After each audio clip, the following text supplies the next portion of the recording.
Hey beautiful, welcome back to the Big Fat Talk Show. I'm extremely excited about the second series that we're shooting today, and we've got amazing guests coming up. So right now with me is Victoria Musyoki. She describes herself as somebody who loves to see kids connect with each other and their parents through fun, and she loves to create memorable experiences for families. She's the founder of Kiddie World, an award-winning kids entertainment company, and she's also a biker. I'd love to hear more about this story.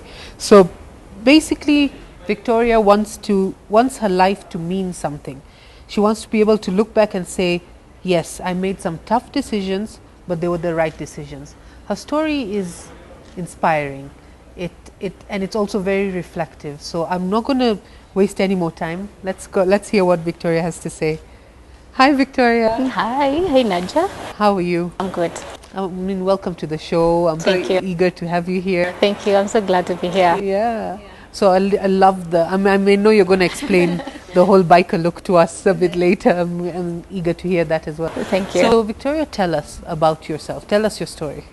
Now, I grew up in the village at a place called Mwala, Machakos County, and I was the eldest in my family. And how I grew up, we grew up with my mother, my siblings and I, and my father lived in Nairobi.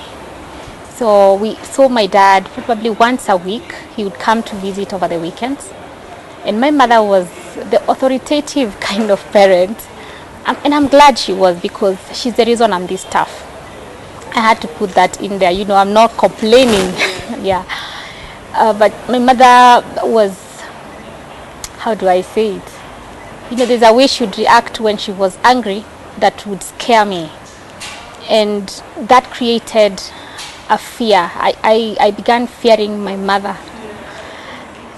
And that was the beginning of self-doubt. So actually I have battled with self-doubt all my life.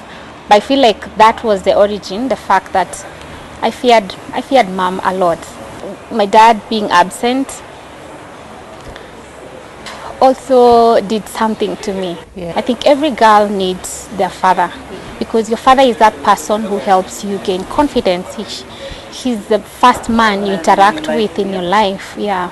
And if he's not there, then your perception of men gets twisted.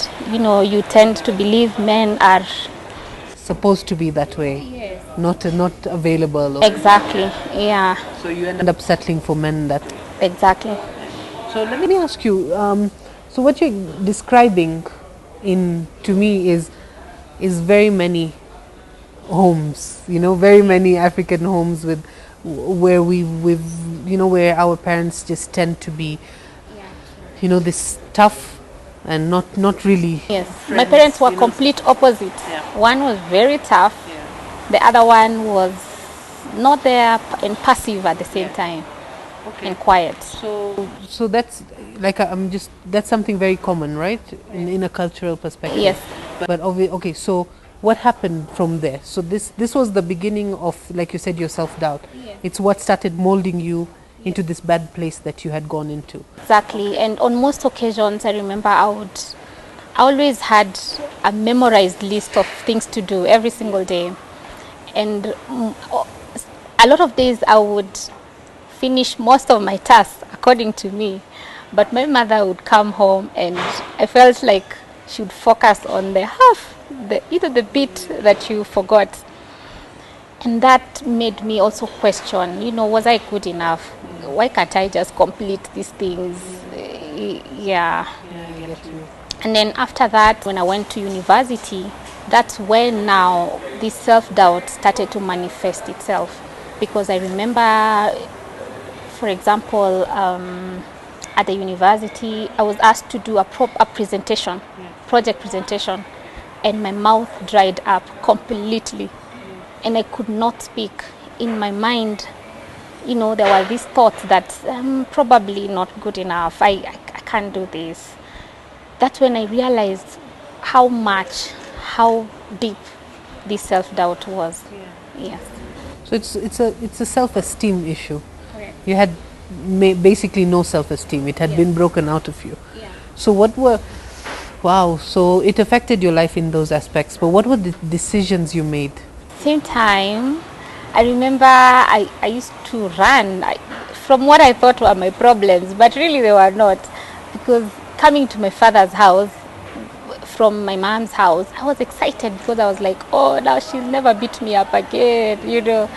I'm free. My father doesn't beat us up, so I could enjoy life. That's what I thought as a child in my mind. I think I was probably 17 years old. And I lived with my dad for a while, but at some point, my relationship with him was not also working out. So I moved to live with my boyfriend, and that was a year after I finished university. And I couldn't, because I took long to get a job. And living with my dad day to day, we were completely at loggerheads at some point. So I moved to go live with my boyfriend. So you notice I was constantly running.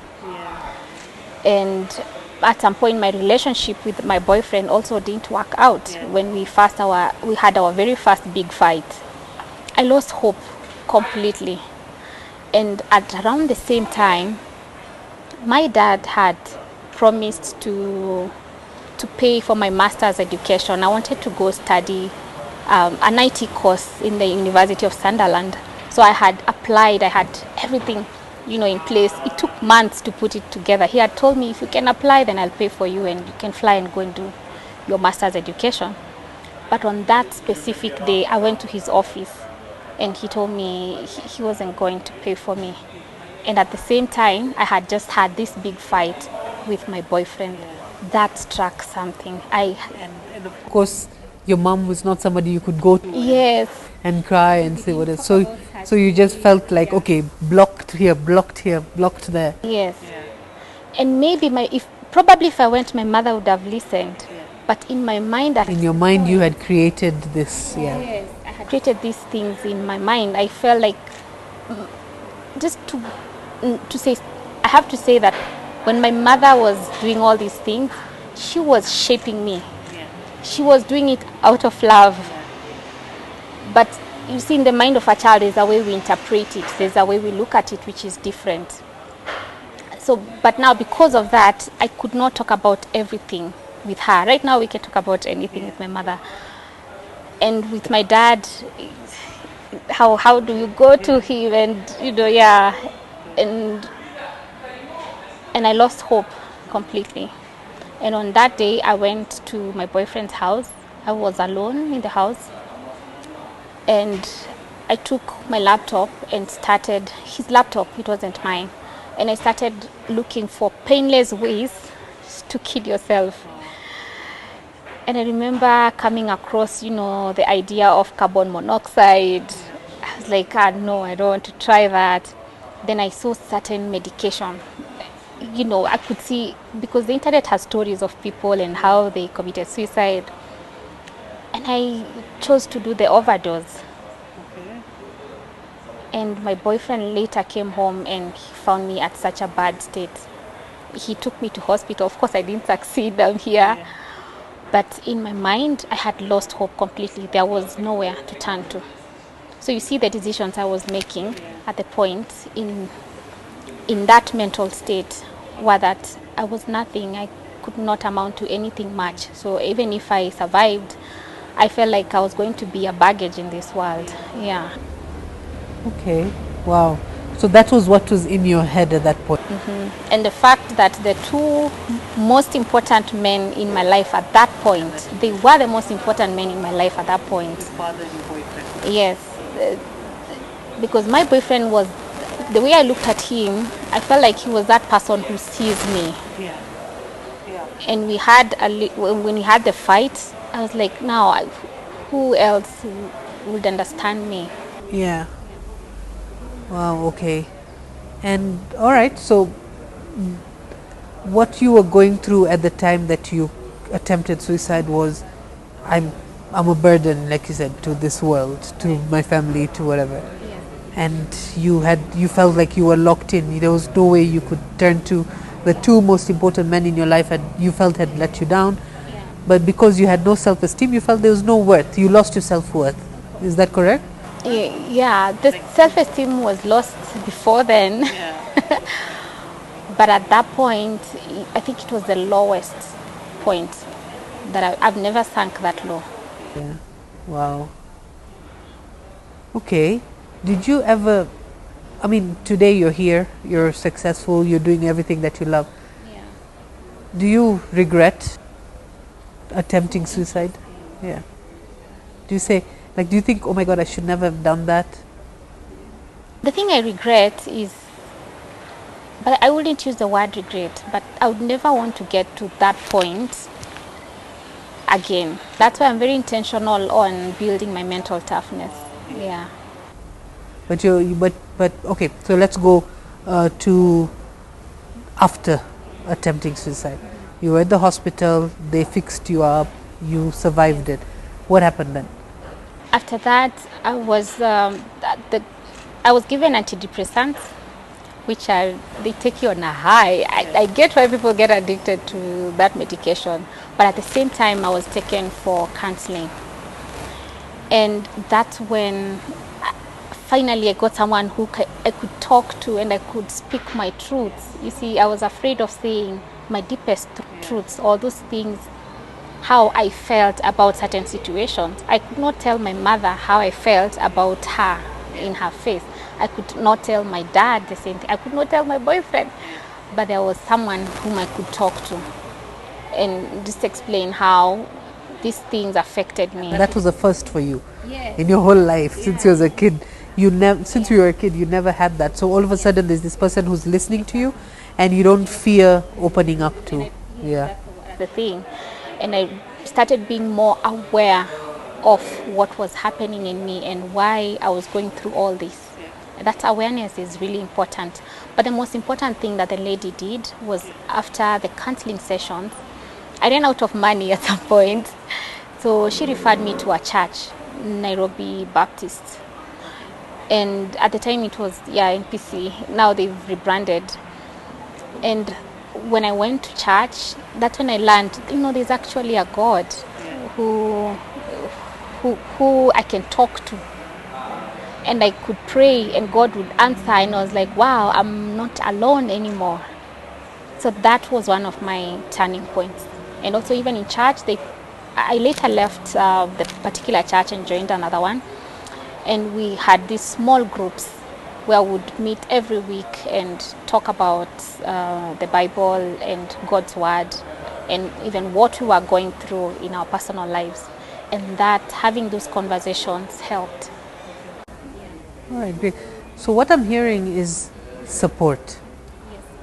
Yes. If there's anyone listening right now, watching this and having thoughts of self-harm or whatever, you're basically saying that what saved you was the support system, being able to talk to people. Yeah. Did you ever feel awkward when you were talking to a counselor? Was that normal? With the counselor, it was normal. Yeah, to this day, I still see a counselor. So it's a very normal thing. When you break your leg, you go see a doctor to fix it. Exactly. So counselors are there for our mental health. So that's extremely important. Yeah. Like, all you ever needed since you were a child, was just somebody to speak to. And someone who gives you the attention, put the fork down and look at me and listen. Listen to what I'm saying and what I'm not saying. Because when you're truly present, you're able to pick out a lot on what someone is saying. 2 out of 3 of those people suffer from mental health issues because of chronic childhood trauma. This is a huge statistic. As parents, as family, as friends, we all play a role. If there's nothing you can say when somebody comes to you, the most you can do, the least you can do, is just listen. From the Holy Quran, in Surah 13 verse 28, no doubt in the remembrance of Allah, hearts find comfort. Have you subscribed to the Big Fat Talk Show? Click this button here. See you next time.